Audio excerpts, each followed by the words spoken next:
first thing that Michael said to me was, I love this song. The second thing Michael said to me was, I love your voice. I don't even know what made me have the audacity to think I could ever write anything that he would want to record, because every songwriter in America was submitting songs to Quincy for Michael. I didn't want to write another ooh baby baby kind of song. I really wanted him to say something to the world, because I recognized he had a huge platform and the whole world was listening to whatever he had to say at the time. Man in the Mirror. Wow. This song changed my life. I've been signed for 2.5 years of my 5-year contract with Quincy Jones, and I hadn't written anything of note. At the time, I was just submitting songs to fulfill my contractual agreement. But then Quincy had a meeting with his West Coast songwriters. I think there was like eight or 9 of us at the time, and they had a meeting in his living room, and I showed up late, you know, like a half hour late or whatever. So I walked in, and Quincy said, as I was saying before I was over, you know, everybody laughed, and I'm like, I sunk down in the corner and just started taking notes of what he wanted to finish this album. So I took some notes, and then I went to my co-writing partner, Glenn Ballard. He said, I told him, Quincy wants a song for Michael to finish the album. What kind of song? I don't know. He said, well, let's just see what we come up with. Okay. He stands up to go over to the keyboard in the corner. And at this point, we're going to cut to 2 years before that moment. Wow. I'm at a songwriting session with amazing jazz pianist John Beasley. And we're writing, and I thought we were doing well. The phone rings. Instead of letting the answering machine pick it up, he picks up the phone and begins this very, very banal conversation. Oh yeah, I'm not doing nothing. And I'm flipping through my lyric book, seething in my mind, going, no, I didn't just hear him say he's not doing nothing. No, I didn't just. And I'm flipping through the book, and he says, the man. What man? Oh, the man in the mirror. I write down Man in the Mirror. 2 years later, I'm sitting with Glenn. He gets up to turn on the keyboard, and he starts playing. Dum, dum, dum, dum, dum, dum, dum, dum, dum. And I'm flipping through my lyric book, and the phrase Man in the Mirror popped off. Every time I tell this story, I get goosebumps. I started writing. I was like, I couldn't get it out fast enough. I couldn't write the ideas fast enough. Friday afternoon, we met, demoed the song. Friday evening, we had a great demo. We knew it. We hugged, said this is a great song. But we didn't know Quincy was going to feel the same way, and then if we got past Quincy, we didn't know what Michael was going to say. Friday evening, too late for the Quest publishing offices to be open, and for some reason, I could not wait. So I called Quincy. I said, Glenn and I have just written this great song for Michael. He said, wonderful. Turn it into the office and I'll hear it on Monday or Tuesday. I said, Monday or Tuesday? Quincy, can I just drop it off? No, Sid, I've got 12 people in my dining room and I'm having a meeting. I can't. Quincy has 6 daughters. So he knew this little argument we were having, futile. So he said, all right. He hung up the phone. So I went to his house and I dropped off this cassette, right? Quincy comes out of the dining room. He opens the dining room door and there are 12 suits sitting at his dining room table. So I'm okay. I said, Q, here's the song. The only thing I ask is that you just get back to me as soon as. He said, all right, shit.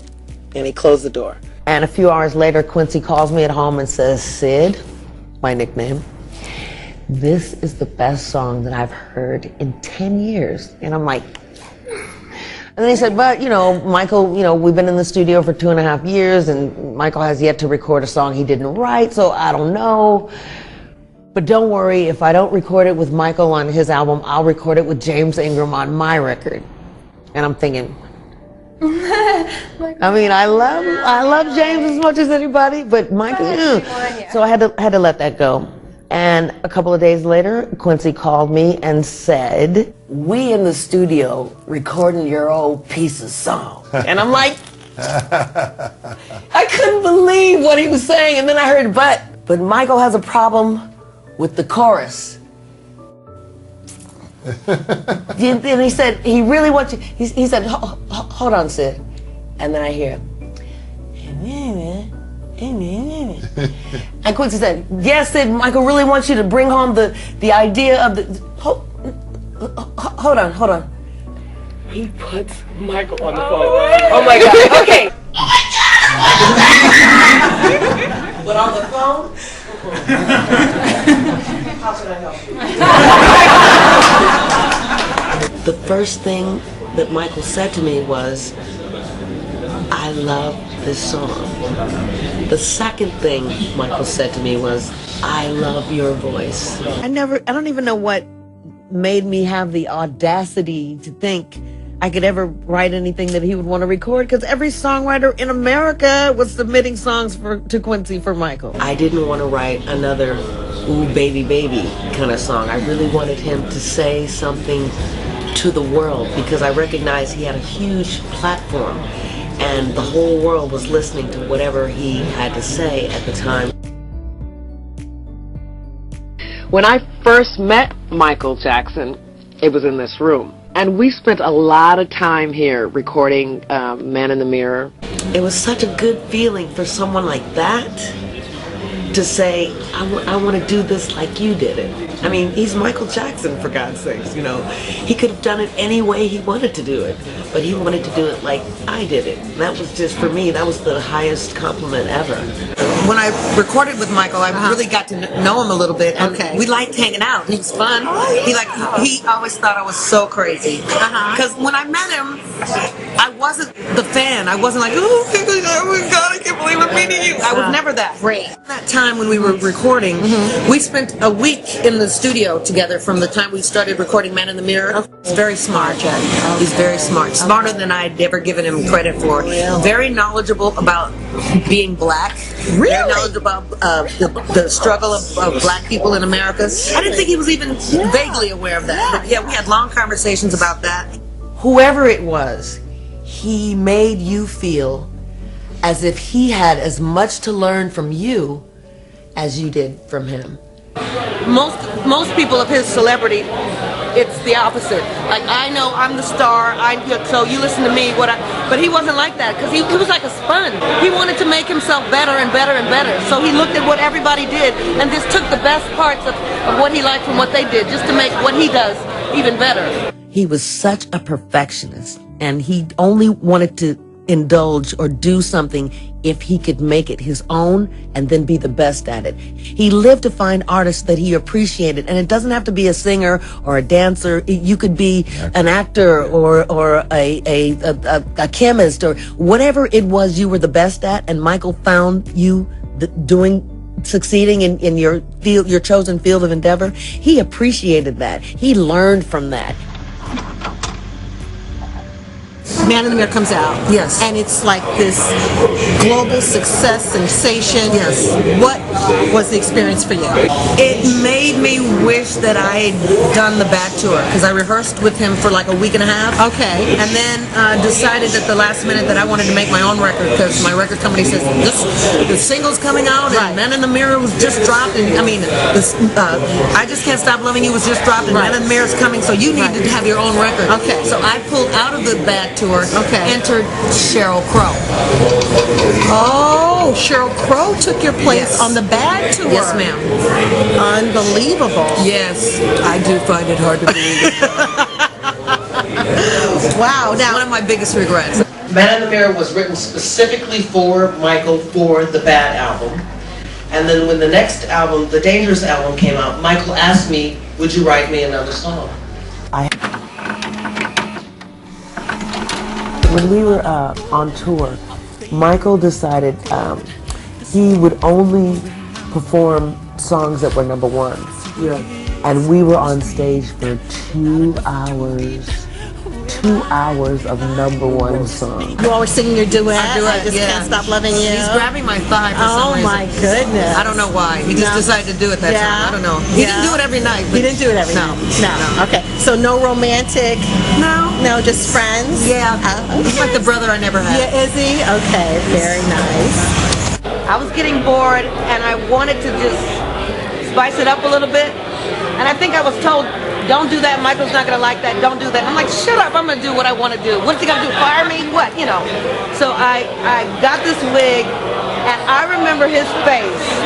When he saw me in that wig, he was cracking up. And I have a great photograph of that moment. He couldn't even sing, he was laughing so hard for that long. He told me that Imagine, the song by John Lennon, and Man in the Mirror are his two favorite songs. And I was just so proud of that. I mean, like, he's Michael Jackson. He could have any, you know, he can pick any song to be his favorite song. And I don't speak a word of French, but I know Japanese people, Spanish people, French people, Africans, Indians, who don't speak a word of English, but they know all the lyrics to Man in the Mirror. And that's just like, that's insane to me. This man has changed my life in such a broad and beautiful way that even, you know, he's not on the planet, but the effects of his life and his work are still very, very present. I'm from Compton. I didn't know as a black child growing up in LA that I would be touring the world with the biggest pop star on the planet, having been produced by the biggest producer in the world, you know, traveling these kind of circles you can only dream about. I mean, and I want every little girl that has a dream in her heart to follow it. I never really got a chance to tell him how much I appreciated him.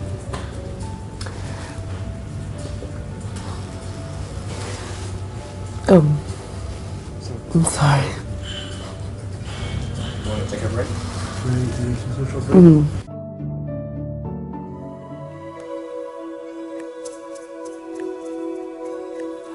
I'm gonna make a change for once in my life. It's gonna feel really good. Gonna make a difference. Gonna make it right. As I go on, my favorite winter call. This wind is blowing my mind. I see the kids in the street, when I need not to eat. Who am I to be blind, pretending not to see their needs? A summer disregard, a broken bottle down, and a one-man soul. They follow each other on the wind, you know, 'cause they got nowhere to go. That's why I want you to know I'm starting with the man in the mirror. I'm asking him to change his ways, and no message could be any clearer. If you want to make the world a better place, take a look at yourself and then make a change. Na na na na na na na. I've been a victim of a savage kind of love. It's time that I realize there are some who know, but not addicted to love. Could it be really me, pretending that I'm not alone? Her willow deeply sky, her broken heart, and the watch out dreams. They follow the pattern of the wind, you see, 'cause they got no place to be. That's why I'm starting with me. I'm starting with the man in the mirror. I'm asking him to change his ways, and no message could have been any clearer. If you want to make the world a better place, take a look at yourself and then make a change.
La chanson secrète d'Arnaud Ducré. Avec...